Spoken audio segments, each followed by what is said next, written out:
Hello and welcome to LaRosa Reads. I'm Denise LaRosa and today I am going to share all of my May reading plans with you. Let's talk books.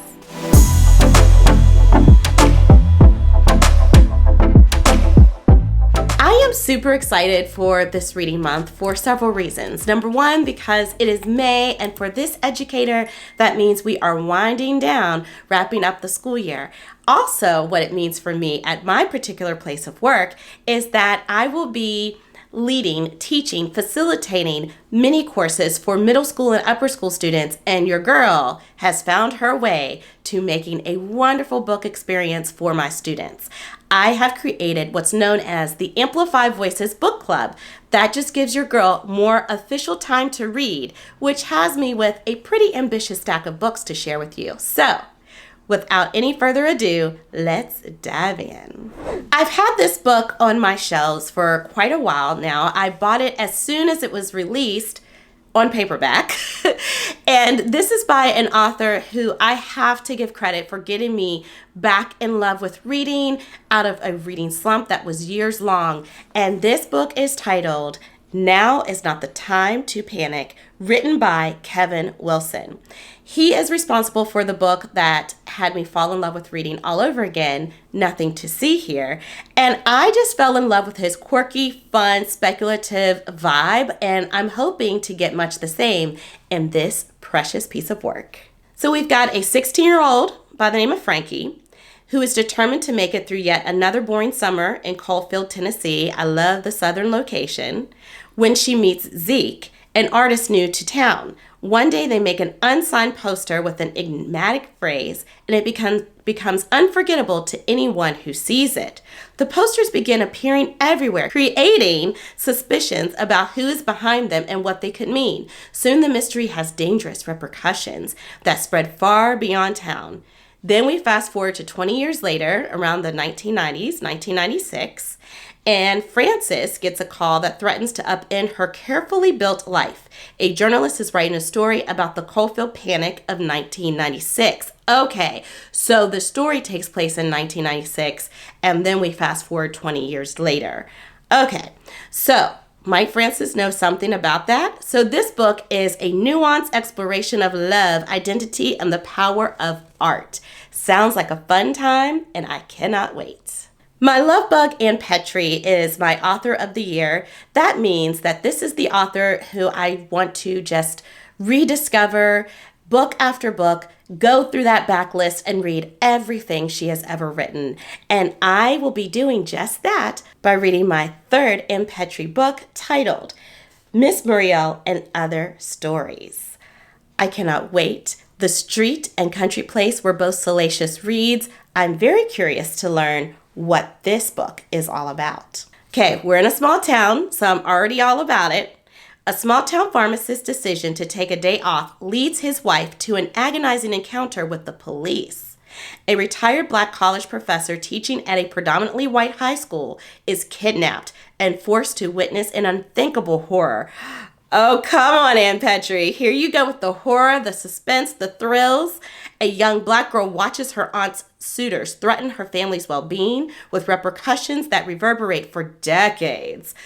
Though Ann Petrie wrote these and the other stories in this collection more than half a century ago, the problems they interrogate still exist today. That's one of the many reasons why I love the legendary Ann Petrie. Her extraordinary words incisively uncover the consequences of America's pervasive racism while telling timeless stories of everyday lives of aspiration, frustration, and love. She's at it again, y'all. I cannot wait to read my third Ann Petrie book. So BookTube made me read Finlay Donovan is Killing It a couple of years ago.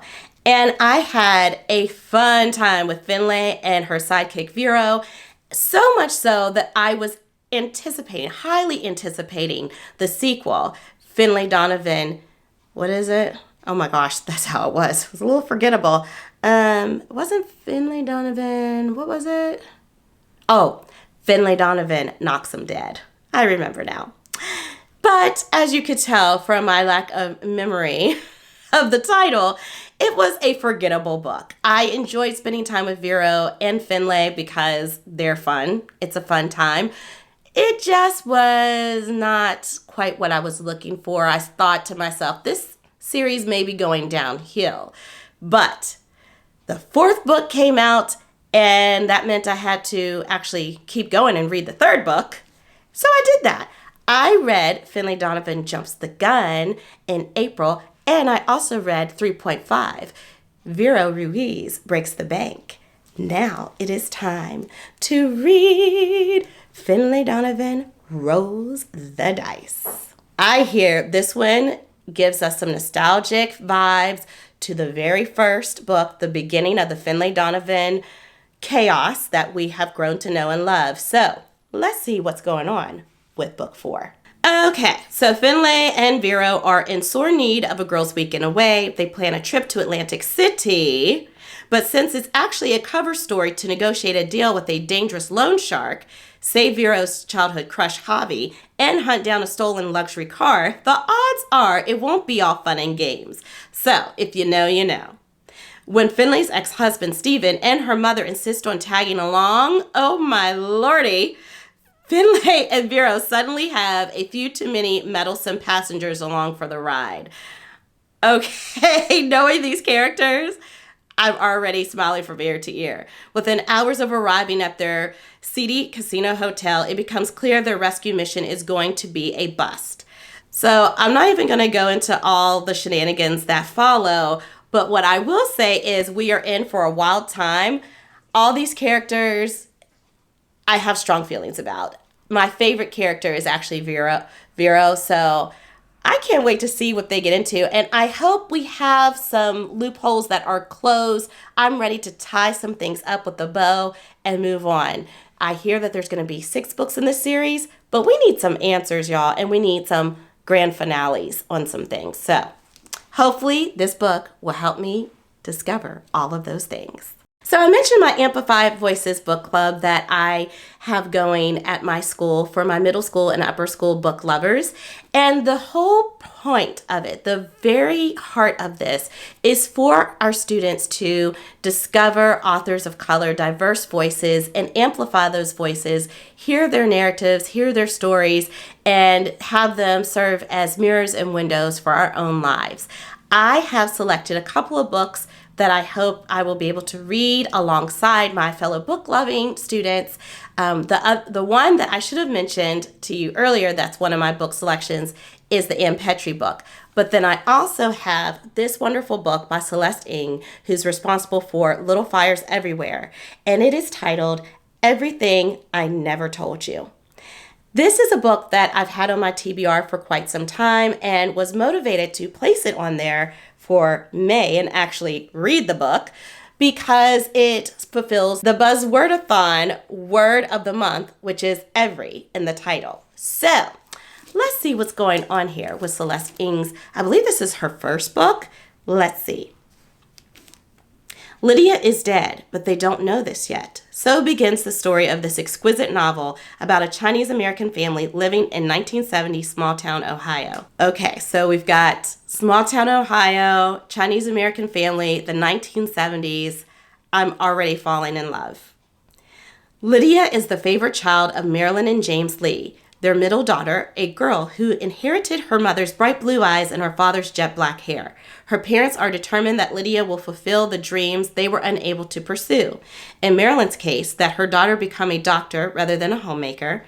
In James's case, that Lydia be popular at school, a girl with a busy social life, and the center of every party. When Lydia's body is found in the local lake, the delicate balancing act that has been keeping the Lee family together is destroyed, tumbling them into chaos. Okay, I'm going to stop right there because this is one of the things that I absolutely loved about Little Fires Everywhere, and I'm wondering if it's a signature part of Celeste Ng's writing style. She starts with the big event. So we know we're starting with this big event with the death of Lydia, and I just cannot wait to see where the story takes us.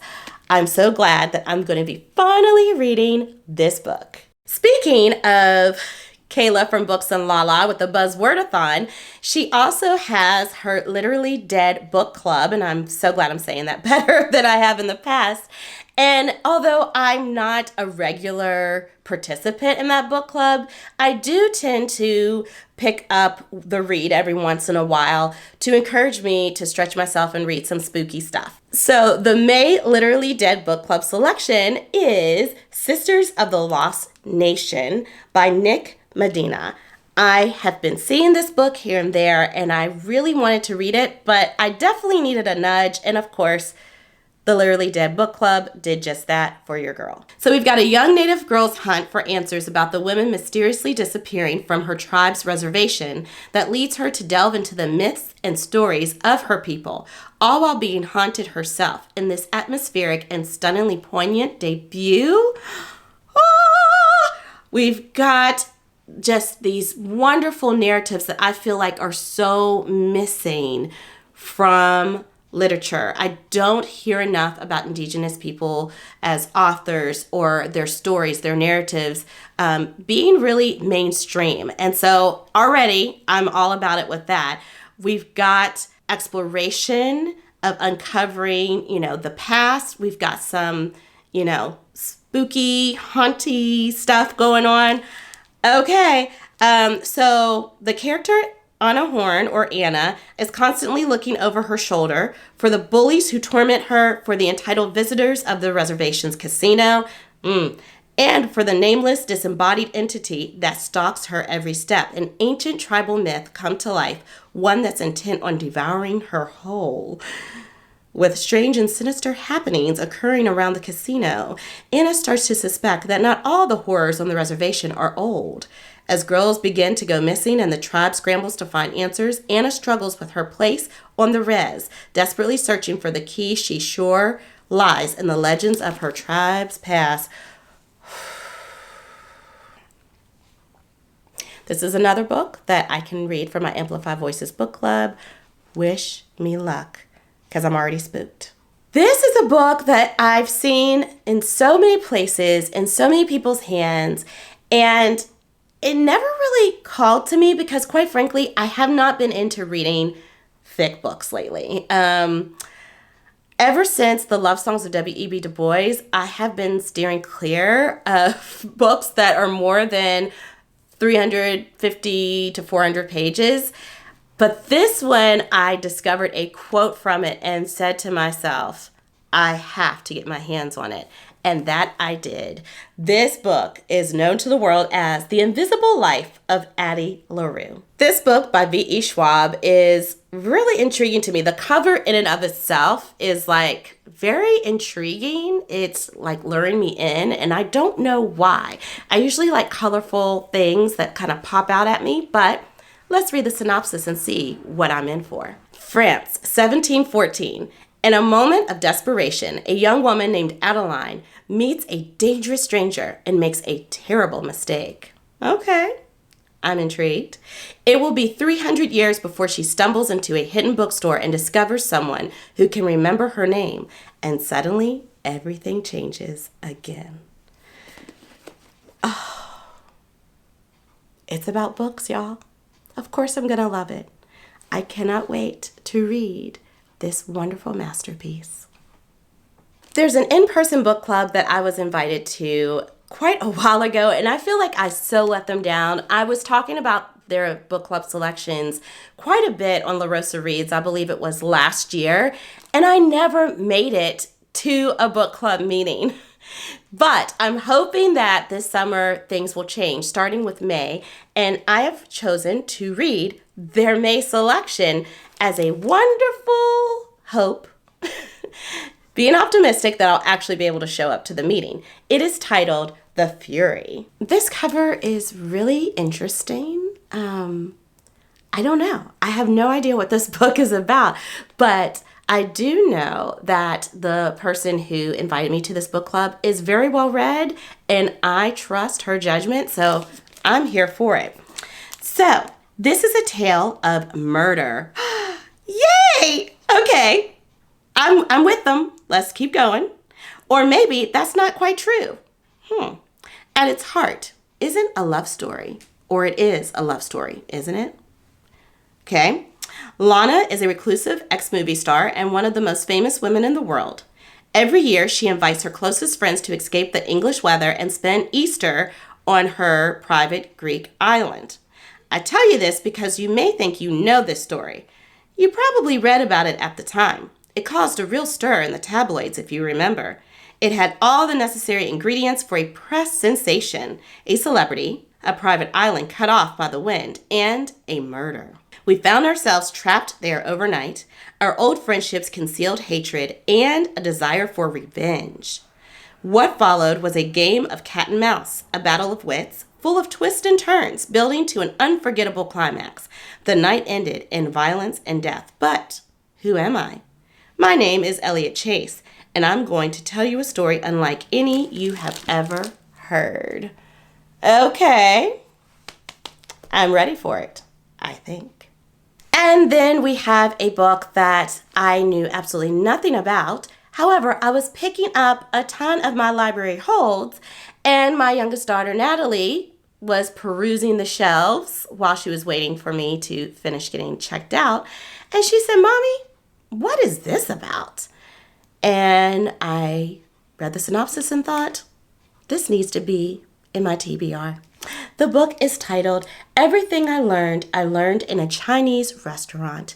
And my foodie Natalie, where there is anything about food, she's going to see it and she's going to point it out.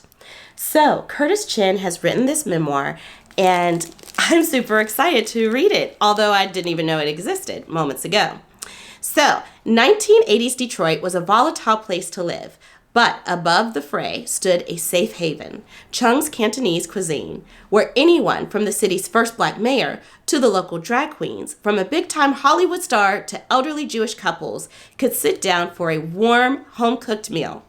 Here was where, beneath a bright red awning and surrounded by his multi-generational family, filmmaker and activist Curtis Chin came of age, where he learned to embrace his identity as a gay ABC, or American-born Chinese, where he navigated the divided city's spiraling misfortunes, and where, between helpings of almond boneless chicken, sweet and sour pork, and some of his own less savory culinary concoctions, he realized just how much he had to offer the world to his beloved family and to himself.